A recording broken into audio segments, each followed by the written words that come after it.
మీ personal interviews మరియు వ్యాపార ప్రకటనల కొరకు ఈ నెంబర్ని సంప్రదించండి. నమస్తే, వెల్కమ్ టు మనం టీవీ. నేను మీ ప్రియాంకరావు. ప్రస్తుతం లడ్డు వివాదం జరుగుతున్న నేపథ్యంలో లడ్డు వివాదం విచారణలో సుప్రీం హైకోర్టు ఏదైతే తీర్పు ఇచ్చిందో ఇప్పుడు దీన్ని ఏ విధంగా చూడాలి అంటే, ఒక సంస్థనే ఏర్పాటు చేసి ఈ లడ్డు విషయానికి సంబంధించి నిజ నిజాలు తేల్చాలంటూ కూడా చెప్పింది. సో ఈ సంస్థని మనం ఏ విధంగా చూడాలనే విషయాల్ని మనతో డిస్కస్ చేయడానికి ఈరోజు మనతో పాటు ప్రముఖ పొలిటికల్ అనలిస్ట్ కొత్త రవీంద్రబాబు గారు ఉన్నారు. వారితో మాట్లాడి మరిన్ని విషయాలు తెలుసుకుందాం. నమస్కారం సార్. నమస్తే ప్రియాంక. సార్, ఇప్పుడు సుప్రీంకోర్టు తీర్పు ఎలా చూడాలి అంటారు? అంటే ఇప్పుడు ఒక సంస్థనే, అంటే స్వతంత్ర దర్యాప్తు సంస్థ అనే దాన్ని ఒకటి నియమించి ఇందులో త్రిపాఠి గారిని, FSSAI నుండి ఒక మెంబర్ని, అలానే ఏపీ నుండి 2 అధికారులని, తర్వాత సిబిఐ నుండి 2ని తీసుకొని అంటే మానిటరింగ్ చేస్తున్న, అంటే సిబిఐకి మేము కేసు అప్పచెప్పట్లేదు అంటూనే సిబిఐ డైరెక్టర్ ఈ కేసుని మానిటర్ చేస్తూ, అంటే టీంని మానిటరింగ్ చేస్తూ ఉంటారు అని చెప్పింది. సో దీన్ని ఎలా చూడాలి? ఇప్పుడు ఈ కొత్త సంస్థ వల్ల ఈ వివాదం ఒక కొలిక్కి వస్తుందా? ఇందులో దోషులు ఎవరో తేలి వారికి శిక్ష పడే అవకాశాలు ఉన్నాయా? మనం ఎలా చూడాలి? ఇప్పుడు ప్రియాంక, ఆంధ్రప్రదేశ్ లడ్డు అపవిత్రత అనే లొల్లి ఈరోజు జరిగిన సుప్రీంకోర్టు హీరింగ్ కానీ, డెసిషన్ కానీ, ఆర్డర్స్ కానీ మనం ఒక్కసారి విశ్లేషణ చేసుకుంటే ఆంధ్రప్రదేశ్లో జరగకూడని లడ్డులో అపవిత్రం జరిగింది అనేది చంద్రబాబు నాయుడు గారు స్టేట్మెంట్ ఇవ్వడం జరిగింది, బేస్డ్ ఆన్ NDDB రిపోర్ట్స్. ఆ స్టోరీ అక్కడికి వచ్చిన తర్వాత దాని తర్వాత ఆయన FIR రిజిస్టర్ చేయటం జరిగింది 25th సెప్టెంబర్. సబ్సిక్వెంట్గా స్పెషల్ ఇన్వెస్టిగేషన్ టీమ్ కాన్స్టిట్యూట్ చేయటం జరిగింది 26th సెప్టెంబర్. ఈ ఇన్వెస్టిగేషన్ జరుగుతున్న సందర్భంలో సుబ్రహ్మణ్య స్వామి అని బీజేపీకి సంబంధించిన వైఎస్ఆర్ కాంగ్రెస్ అభిమాని ఒక అతను పిటిషన్ దాఖలు చేయటం సుప్రీంకోర్టులో. గతంలో ఈ ఈడీగా పనిచేసిన వైవి సుబ్బారెడ్డి ఒక పిటిషన్ దాఖలు చేయటం, వీళ్ళిద్దరితో పాటుగా ఇంకొక 3 పిటిషన్లు దాఖలు చేశారు సుప్రీంకోర్టులో. ఎందుకంటే ఇది ప్రజల మనోభావాలకి సంబంధించిన సీరియస్ మ్యాటర్ కాబట్టి, సీరియస్ కన్సర్న్ కాబట్టి, అందరూ ఆందోళన కలిగించే అంశం కాబట్టి, కలవకూడని లడ్డులో, పవిత్రమైన లడ్డులో కలవటం వల్ల మనోభావాలు దెబ్బతినటం వల్ల మొత్తం 5 పిటిషన్లు సుప్రీంకోర్టులో ఫైల్ అవటం జరిగింది. సో నిన్న యాక్చువల్గా ఇవ్వాల్సింది ఆర్డరు సొలిసిటర్ జనరల్ మెహతా ఎవరైతే ఉన్నారో ఆయన ఈరోజు ఒకరోజు టైం అడిగారు. ఈరోజు ఆయన వచ్చి కోర్టుకి ఆయన డెసిషన్ చెప్పారు సెంట్రల్ గవర్నమెంట్ తరఫు నుంచి. దాని మీద కొన్ని డిస్కషన్ జరిగిన తర్వాత ఈరోజు సుప్రీంకోర్టు ఆర్డరు ఇచ్చింది.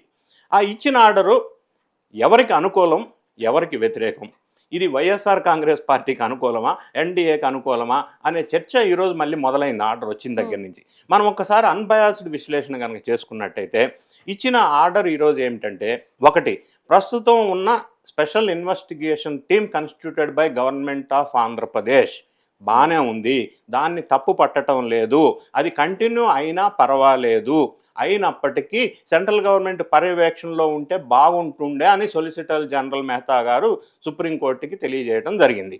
సో సుప్రీంకోర్టు కూడా అదే ఒపీనియన్ వ్యక్తం చేస్తూ ఆంధ్రప్రదేశ్లో ఫామ్ చేసిన స్పెషల్ ఇన్వెస్టిగేషన్ టీం మీద మాకు ఇబ్బంది ఏం లేదు, దాన్ని అంగీకరిస్తూనే, కానీ కొంతమంది పిటిషనర్ వాళ్ళు కోరిన విధంగా దీన్ని ఒక ఇండిపెండెంట్ స్పెషల్ ఇన్వెస్టిగేషన్ టీం ఒకటి ఫామ్ చేస్తామని చెప్పి ఒకటి ఫామ్ చేశారు.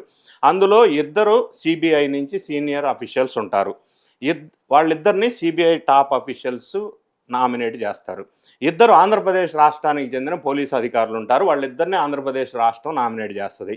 ఒక person senior FSSAI food safety and standards authority of India నుంచి ఒక సీనియర్ అఫీషియల్ని వాళ్ళ కన్సర్న్డ్ హైయర్ అథారిటీ వాళ్ళు అపాయింట్ చేస్తారు. మొత్తం 5గురితో ఇండిపెండెంట్ స్పెషల్ ఇన్వెస్టిగేషన్ టీం ఒకటి ఫామ్ చేశారు సుప్రీంకోర్టు. ఫామ్ చేసిన తర్వాత దీన్ని నిజాలు తేల్చండి, ఇండిపెండెంట్గా వ్యవహరించండి, పొలిటికల్ ఇన్వాల్వ్మెంట్ ఉండొద్దు అని ఒక ఆదేశాలు జారీ చేయడం జరిగింది. సో దీన్ని మనం పరిశీలించినట్టయితే మన వైఎస్ఆర్ కాంగ్రెస్ పార్టీ నుంచి పిటిషన్ వేసిన సుబ్రహ్మణ్య స్వామి కానీ, వైవి సుబ్బారెడ్డి కానీ పిటిషన్ వేసినప్పుడు సిబిఐతో ఎంక్వైరీ చేయండి అని అడగలేదు, ఒక రిటైర్డ్ సుప్రీంకోర్టు జడ్జితో ఎంక్వైరీ చేయండి అని అడిగారు. ఎందుకంటే ఆంధ్రప్రదేశ్లో చీఫ్ మినిస్టర్ గారి స్టేట్మెంట్ ఇచ్చారు, ఆయన అపాయింట్మెంట్ చేసిన సిట్ మీద దాని ప్రభావం ఉంటుంది కాబట్టి ఆ ప్రభుత్వానికి అనుకూలంగా ఆంధ్రప్రదేశ్ గవర్నమెంట్ ఫామ్ చేసిన సిట్టు రిపోర్ట్ ఇచ్చే అవకాశం ఉంది, మాకు అనుమానాలు ఉన్నాయి కాబట్టి మీరు రిటైర్డ్ జడ్జి ద్వారా ఏదన్నా ఎంక్వైరీ చేయండి ఇండిపెండెంట్ బాడీతో అని వైవి సుబ్బారెడ్డి కానీ సుబ్రహ్మణ్య స్వామి కానీ హైకోర్టుకి సుప్రీంకోర్టుకి అప్పీల్ చేసుకున్నారు, పిటిషన్ పెట్టారు. ఈ తెలుగుదేశం ప్రభుత్వం కూడా స్పెషల్ ఇన్వెస్టిగేషన్ టీం వేసిన తర్వాత సుప్రీంకోర్టులో విచారణ జరుగుతున్న నేపథ్యంలో దీన్ని టెంపరీగా కొంతకాలం నిలుపుదల చేశారు. అంటే అక్కడ రిపోర్ట్ వచ్చిన తర్వాత, డెసిషన్ వచ్చిన తర్వాత మళ్ళీ ముందుకు వెళ్ళొచ్చు అన్న విధంగా ఆగింది. సో ఈరోజు ఈ డెసిషన్ రావడం వల్ల ఇది వైఎస్ఆర్ కాంగ్రెస్ పార్టీకి అనుకూలము కాదు, వ్యతిరేకం కాదు. ఎందుకంటే జగన్ రెడ్డి గారు సుప్రీంకోర్టుకి కానీ ప్రైమ్ మినిస్టర్ గారిని రాసిన 8 పేజీల లెటర్లో, ప్రైమ్ మినిస్టర్ గారికి రాసిన లెటర్లో ఎక్కడో కూడా సిబిఐ ఎంక్వైరీ చేయమని అడగలేదు. స్పెషల్ టీం సెంట్రల్ గవర్నమెంట్ ఆధీనంలో ఏదైనా ఇన్వెస్టిగేషన్ చేయమని అడిగారు. సో ఇప్పుడు జరిగిన ఈ 5 కమిటీతో ఏర్పాటైన సుప్రీంకోర్టు ద్వారా నియమించబడ్డ టీము వైఎస్ఆర్ కాంగ్రెస్ పార్టీకి అనుకూలం కాదు, టీడీపీకి వ్యతిరేకం కాదు, అనుకూలం కాదు. సో ఇది 2 వర్గాల వాళ్ళకి, 2 పార్టీలకి ఎవరికి అనుకూలము కాదు, వ్యతిరేకము కాదు. ఎవరు కోరిన కాకుండా ఒక హైబ్రిడ్ మోడల్లో ఎవరికి ఇబ్బంది లేకుండా ఒక న్యూట్రల్ బాడీలో వీళ్ళు అనౌన్స్ చేశారు. దీనివల్ల మంచిదే, ఎవరికి ఇబ్బంది లేదు. ఇక్కడ మనం గమనించాల్సిన పాయింట్స్ నేనేమంటానంటే, ఇది స్పెషల్ ఇన్వెస్టిగేషన్ టీం ఏదైతే ఉందో ఇండిపెండెంట్ బాడీ, ఇది రిపోర్టు ఎన్ని రోజుల్లో సబ్మిట్ చేయాలనేది సుప్రీంకోర్టు స్పెసిఫై చేయలేదు. సో ఎప్పుడైనా ఒక ఇన్వెస్టిగేషన్ టీం వేసి మనం టైం లైన్స్ పెట్టకపోతే ఏమవుతుందంటే ఓవర్ ఏ పీరియడ్ ఇది డైల్యూట్ అయిపోద్ది. కొన్ని రోజులు, 10 రోజులు హడావుడిగా ఉంటుంది. తర్వాత ఈ independent special investigation team report ఎంతవరకు వచ్చింది, ఏమైంది అనేది ప్రజలు మర్చిపోతారు. అది డ్రాగ్ ఆన్ అవుతుంది. అన్లిమిటెడ్ టైం ఫ్రేమ్ అనేది ఉండకూడదు. దానికి ఒక టైం ఫ్రేమ్ పెట్టి ఉండుంటే బాగుండేది అనేది నా అభిప్రాయం. టైం ఫ్రేమ్ ఉంటే బాగుండేది.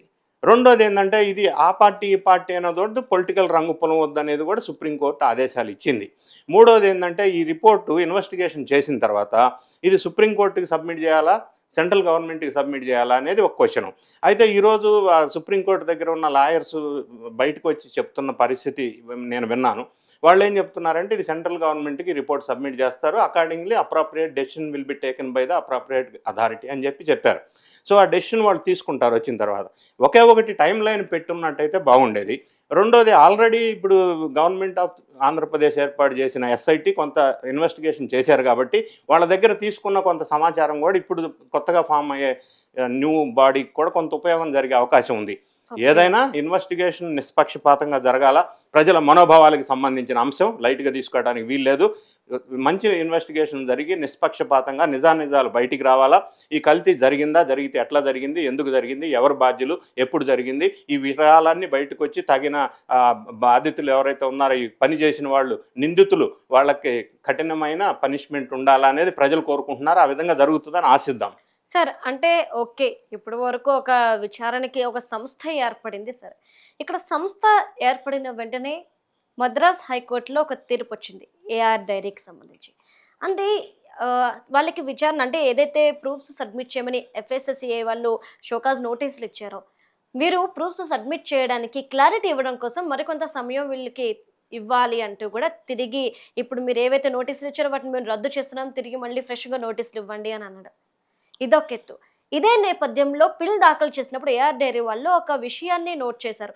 అంటే ఇప్పటి వరకు వెళ్ళిన ట్యాంకుల్ని టీటీడీ వాళ్ళు ఆమోదించిన తర్వాత లోపలికి వెళ్ళాయి, మాకు డబ్బులు ఇచ్చారు. అంటే మా దగ్గర ఎలాంటి కల్తీ జరగలేదు. రీసెంట్గా వెనక్కి పంపించేసిన ట్యాంకర్స్ ఏవైతే ఉన్నాయో వాటిని ఎందుకు పంపించారని మాకు ఎవరు ఏమీ చెప్పలేదు. ఈరోజు సడన్గా వెళ్ళి నాకు రిపోర్ట్లో ఇలా ఫేక్ అని వచ్చింది, పంది కొవ్వు ఇవన్నీ కలిసినాయి అని చెప్పేసి వచ్చింది, సో అది కేవలం నెయ్యి ద్వారానే జరిగింది అని చెప్పేసి మీరు ఎట్లా మా మీద ఒక నింద వేస్తారు అన్న క్వశ్చన్ ఈరోజు ఆ పిల్లో రేస్ చేశారు. ఇక్కడ 2 అంశాలు ప్రియాంక.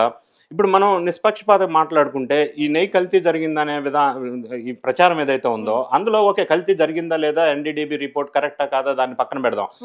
సుప్రీంకోర్టు కూడా సెకండ్ ఒపీనియన్ ఎందుకు తీసుకోవాలి, తీసుకుంటే బాగుంటున్నాం అడిగింది. సెకండ్ ఒపీనియన్ తీసుకోవాలంటే ఎన్డీడీబీతో పాటు మనకి సిసిఎంబి ఉంది హైదరాబాద్లో, centre for cellular and molecular biology, వాళ్ళు కూడా ఒకవేళ ఇస్తే సెకండ్ ఒపీనియన్ ఇస్తారు, అది పక్కన పెడదాం. ఇక్కడ క్వశ్చన్ ప్రజల్లో ఎక్కడ క్వశ్చన్ వస్తుంది అంటే, సామాన్య ప్రజలకి కల్తీ జరగలేదు, ఇక్కడ ఏం ఫ్రాడ్ జరగలేదు, ఎటువంటి దురుద్దేశం లేదు అని అనుకుంటే, ఈ తిరుమల తిరుపతి దేవస్థానంలో ప్రొక్యూర్మెంట్స్లో ఉన్న రూల్స్ని మార్చవలసిన అవసరం ఎందుకు వచ్చింది? ఒక సామాన్య ప్రజలుగా నేను అడుగుతున్నా, ఎందుకు మార్చాల్సి వచ్చింది? ప్రొక్యూర్మెంట్ రూల్స్ మార్చవలసిన అవసరం ఏముంది? టీటీడీ దేవస్థానంలో ప్రొక్యూర్మెంట్ రూల్ నెంబర్ 19 ఏముంది అక్కడ? రోజుకి 4 లక్షల లీటర్ల పాలు సేకరించే యూనిట్కి ఇవ్వాలని ఉంది. రూల్ నెంబర్ 20 8 టన్స్ ఆఫ్ నెయ్యి ప్రొడ్యూస్ చేసే కెపాసిటీ ఉండాలి అని ఉంది. ఈ రెండు మార్చారు. 800 కిలోమీటర్స్ పరిధిలో తీసుకోవాలని ఉంది నెయ్యి, ఎందుకంటే అది పెరిషబుల్ ఐటమ్ కాబట్టి. అది 1500 కిలోమీటర్స్కి మార్చారు. 250 crores టర్న్ ఓవర్ ఉండాలా అని ఉంది రూల్లో, దాన్ని 150 crores మార్చారు. ఇట్లా ఎగ్జిస్టింగ్ సిన్స్ 3 years నుంచి ఇది ఆపరేషన్లో ఉండాలా ఈ ఫ్యాక్టరీ అని ఉంది, దాన్ని మార్చారు. ఇవన్నీ రూల్స్ మార్చడానికి గల కారణం ఏంటి, లాజిక్ ఏంటి, జస్టిఫికేషన్ ఏంటి అనేది ప్రజల్లో ఉన్న అనుమానాలు. ఇవన్నీ ఇట్లా జరిగిన తర్వాత ఇది మార్చింది 2020 సెప్టెంబర్లో. దీన్ని ఒక రెజల్యూషన్ పాస్ చేశారు, subject to correction resolution number 372. అది సైన్ చేసింది వైవి సుబ్బారెడ్డి గారు. అది రిలీజ్ చేసి రూల్స్ మార్చడం వల్ల అది ఏఆర్ డైరీకి అనుకూలంగా ఉంది, లేదా ఇంకొకటి ఆల్ఫా డైరీకి అనుకూలంగా ఉంది, ఏదైతే బీఫ్ సప్లై చేస్తుందో వాళ్ళకి అనుకూలంగా ఉంది. ఈ రెండు అనుకూలంగా ఉండేటట్టుగా ఈ రూల్స్ మార్చవలసిన అవసరం ఏంటనేది నాకు అర్థం కాని విషయం, సామాన్య ప్రజలకు ఎవరికీ అర్థం కావట్లేదు. సో అది ఒక అనుమానం ఉన్న నేపథ్యంలో ఇవన్నీ సబ్సిక్వెంట్గా ఇన్సిడెన్సెస్ అన్నీ జరిగినాయి. సో దాని ప్రకారంగా సిట్ ఏర్పాటు చేసిన సందర్భంలో మీరు అడిగిన క్వశ్చన్కి FSSAI food safety and standards authority of India వాళ్ళు ఏఆర్ డైరీకి ఒక షోకాజ్ నోటీస్ ఇచ్చారు. సో ఇవన్నీ డీటెయిల్ రిపోర్ట్ ఉంది, NDDB రిపోర్ట్ ఉంది, ఇక్కడ షోకాజ్ నోటీస్కి రిప్లై ఇవ్వమని. వీళ్ళు ఏం చేశారు, మద్రాస్ హైకోర్టుకి వెళ్ళారు.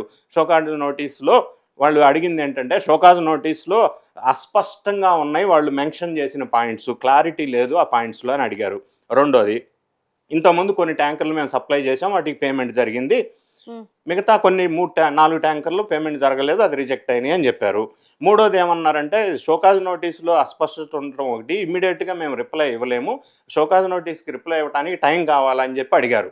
సో దాన్ని మద్రాస్ హైకోర్టు కన్సిడర్ చేసి షోకాజ్ నోటీస్కి కొంత టైం ఇవ్వాలి అని అడిగి FSAI వాళ్ళని కోరారు. సో షోకాజ్ నోటీస్కి టైం ఇస్తారు, వీళ్ళు రిప్లై ఇస్తారు. ప్రధానంగా మూల కారణం ఎక్కడ అని సస్పీషియస్గా మనకు అనిపిస్తుందో ఈ సంఘటనలన్నీ సీక్వెన్స్ చూసినట్టయితే, okay special investigation team supreme court form చేసింది 5 మంది సభ్యులతోటి, దానివల్ల నిజాలన్నీ బయటకు వస్తాయని ఆశిద్దాం. ఈలోపు ఏఆర్ డైరీ వాళ్ళకు కూడా వచ్చిన ఊరట ఏమంటే, మళ్ళీ షోకాజ్ నోటీస్ ఇష్యూ చేస్తుంది FSSAI వాళ్ళు, దానికి మళ్ళీ వీళ్ళు రిప్లై ఇస్తారు, ఆ ప్రాసెస్ కంటిన్యూ అవుతుంది. ఈలోపు సుప్రీంకోర్టు కాన్స్టిట్యూషన్ చేసిన 5 member ఏదైతే టీం ఉందో అది ఇన్వెస్టిగేషన్ చేస్తారు. ఎంత టైం పడుతుందో తెలియదు, కానీ నిజాలు బయటకు వస్తాయి, ఇవన్నీ అవకతవకలు బయటకు వస్తాయి. దానివల్ల ప్రజలకు ఒక ప్రశాంతత ఏర్పడుతుంది, ఈ ఆందోళన నుంచి కొంత ఉపశమనం కలిగే అవకాశం ఉంది. Okay, right, thank you so much. Thank you.